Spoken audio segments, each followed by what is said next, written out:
wow, that is going really quick. Usually doesn't happen that way. Right now we're starting the fire down in the bottom left. Tell me about the heat rising. What's that the heat transfer down? Rising heat in that smoke column. Convection. How about the heat that's being sent out from the fire itself and hitting the wall? Radiation. And then, once it gets into the wood, let's say right above it, how is it going to transfer through that flooring system up to the second floor? Conduction is going to actually heat that material and physically heat that material through up to the top. Now, what we've done here is we've created a pretty realistic house where we can manipulate different ventilation openings and hopefully show you guys some different fire anomalies. When we manipulate the fire tetrahedron, we can either A, extinguish the fire, do it appropriately, or what happens if we manipulate the fire triangle incorrectly? What are some things we can potentially cause? Flashover, what else? Backdraft, one other one. Smoke explosion. If we're not careful about the way we're ventilating things, we could potentially cause this to go bad. What causes a flashover? He's excited. Say it loud. The gases heat up and light material. Yes, everything in that compartment has gotten to the point where it's reached its ignition temperature and it's actually on fire. The gas is inside, the walls, the wall covering, anything in that compartment is on fire. Now what happens when we have a lot of heat and a lot of fuel, the smoke is fuel, so a lot of smoke, inside a room with all the doors closed? It doesn't get enough oxygen, right? What happens if we introduce a bunch of oxygen all at once? Backdraft. All right. Now what happens if all that smoke cools, it's still in the atmosphere, mixes with oxygen? So we've got smoke, which is fuel, and we've got oxygen, but we don't have enough heat. That heat's dissipated. What happens if we introduce a heat source? Tim. What did you say? Smoke explosion. Yes. So right now, what you're looking at, you've got a bunch of smoke, and you've got a bunch of oxygen in there. And that smoke is just fuel. Where do we have that blowtorch? So once he gets that going a little bit, we'll let a good plume of smoke come up here, and I'll show you guys what happens when that smoke comes out. We can set it right on fire. We just need to introduce the heat right back into it to allow it to happen.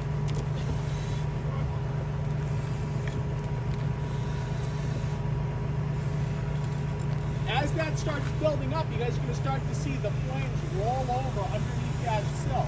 And as it gets more and more involved, you're going to see what's called the neutral plane, the interface in between where the exhaust is coming out of that compartment and the fresh air is being taken in, start to lower. So right now, our neutral plane is right here. It's pretty low. It's going pretty good.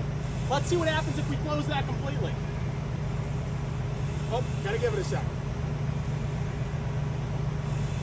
All right, what did we just do? Making it a ventilation-limited fire, and eventually it'll burn itself out. You're gonna see that smoke get a lot darker, more fuel-rich. We open that door back up now. See all that fuel-rich smoke? This doesn't have enough heat. It can bring itself right back in. I didn't touch any of the fuel, the actual solid fuels. All I did was touch the smoke. Let's do it one more time. Let it go out. All right, try opening it now. What was that? That was a backdraft. Did you guys hear that little sonic hook? What happens if that's on a much larger scale? If we scale this up Timmy, you built a really good one. If you scale that up, you guys saw, let's see if we can do it one more time. Pay attention to the velocity that comes out at. Pretty tough for a small fire, right? It's tough. What happens if that's an entire room of a house? Are you going to get blown away? Yeah, you're going to get launched. All right. So right now, that opening's working with what's called a unidirectional vent. You have air coming in and leaving in the same spot. But we've got a doorway open in between that front room and the bottom right room. Woo! Backdraft. Nice. Let's open up that other window right there on the bottom right. Yep, you can pull the wall. So, you guys see all that smoke in there, right? The material heated up from that conducted heat, through the wall, and started pyrolyzing that material. It's off-gassing. This is going to give you a much better representation of that unidirectional vent right here, because now you see. Whoop! Get it going a little bit. You can see. Close that right up. Watch that neutral plane. You've got the exhaust gases coming out the top. You've got the fresh air going in through the bottom. What happens if we open that doorway back up? What kind of vent are we going to end up with? Go ahead. And I completely misspoke. That's a bi-directional vent. I accidentally said unidirectional vent because it's coming in two directions. Might have to cool that top left room down a little bit. Open that up. All right. Now let's watch this for a sec. Unidirectional vent is when it goes in one window and nothing comes out. Bi-directional vent is when it's venting in and out the same window. Open that bottom left. All right, leave it there for a sec. What do you see now? There's really not as much coming out that second one. We'll be able to show you that a lot better in a second when we open the top right. So let's close that up. That top left room is completely isolated from the bottom. There's no holes to open up through it. What do we see pushing out of that room? Smoke. How is all that being generated? Off-gassing. The material, there's radiant heat hitting that floor, conducting through and heating up that room and pyrolyzing all the fuel. There is heat and fuel-rich environment inside that room. Let's see what happens when we vent that window. Yeah.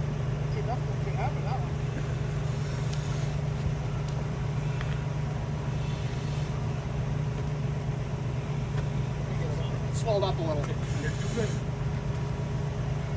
Tolerances are really good on this. Ah, here it goes. See what happened? There was no active fire in there. See how it's flaming? Getting some flame in there? Just from the heat alone. When we introduced the oxygen, it caught on fire. Let's see what happens if I light that on fire up there. All fuel. That's all smoke is. And if you put an ignition source to it, there's enough oxygen and fuel to light that entire compartment up. All right, let's close that back. Can we wet that room down a little and then close it up?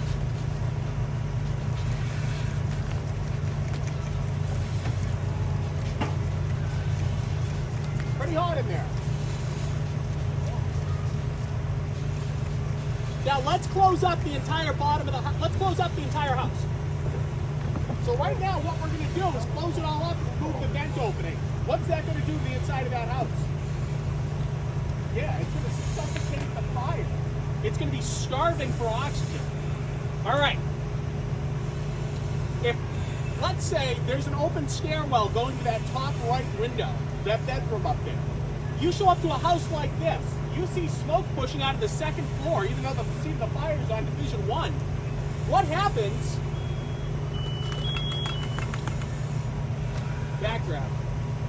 What happens if we open that top right window with everything closed? Let's see what happens. There's still a floor in there too. I can take that out. Yeah, pull that floor for me.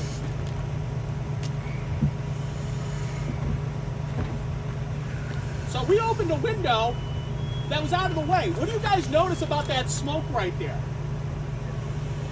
It's gray, it's thick. What do you notice about the neutral plane in that window? That's it? It's about halfway through, right? So this is a bi-directional vent. We've got oxygen coming in through the bottom there, feeding the fire down below, and exhausting out the top. But if we open that door, what happens to that neutral plane? it kind of goes by the wayside, right? Now you can see exhaust and gases come out all the way to the bottom of that window. Close up that door just a little bit. Giving it a little too much. There we go. Now look at that window. We created that unidirectional vent. That window went from being both the air supply and the exhaust port to now it's just the exhaust port because all those condensed gases are going up and out that window. And look at this. You can see the velocity of the air moving in from that smoke on the edge of the door getting sucked into the seat of the fire. What's coming? What's going to happen here? What's coming? Right? That's all super dense, rich fuel.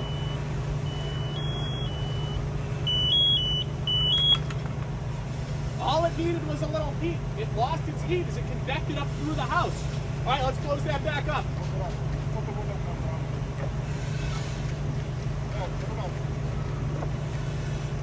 At this point, the fire went from its incipient stage and it went into what? What stage is that fire in? It's not fully involved yet. It's growth. It's growing. It's consuming all the fuel based on what we allow the oxygen to get in. Right now, this is considered a ventilation-limited fire. The amount of fire is totally dependent on the amount of oxygen we give it. We might have to wet that roof down a little more. Let's see what's happening in that room above, because that's probably getting close to flashover conditions, even though there's no direct flame and things there. If we open that top left right now, let's see what it looks like. Did you guys see the fire propagate from the first floor to the second floor window on the outside of the building? That was really cool. And if you have that happen, if you have fuel and oxygen-rich smoke coming out the top, and you get flame rolling up out of that first floor, it's going to catch that smoke on fire and ignite the entire thing. So now this is really, really angry in there. There's a lot. It's getting really close to flashover conditions. So if we allow that first floor, you can see the oxygen getting sucked in. We'll allow that first floor to get going again. We'll give it some more oxygen.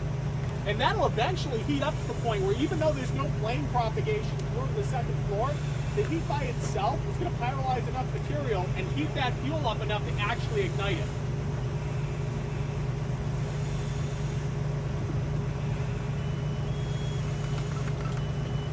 It's not ready quite yet. This is a really, really solid dollhouse. So let's close that back up and let that heat build back up again. Now, as that fire travels up through the house,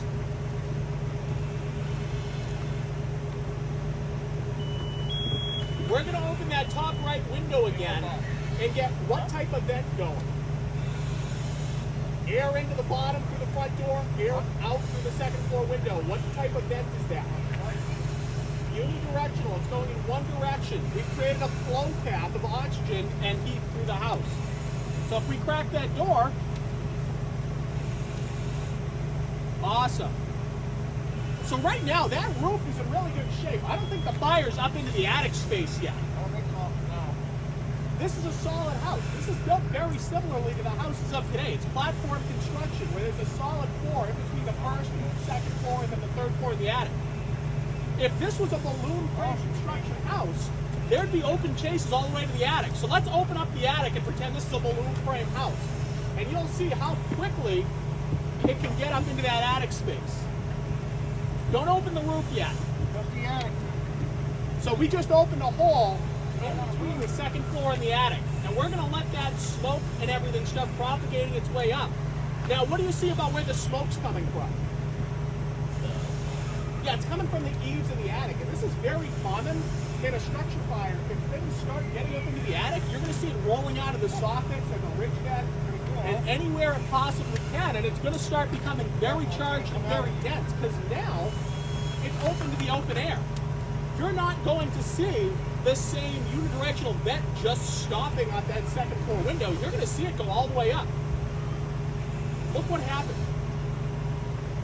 We started introducing enough of a flow path in there now that the fire was really able to get enough oxygen in because it was able to vent enough of those byproducts out to start spreading to that second floor. And if we open that front door completely, let's give it a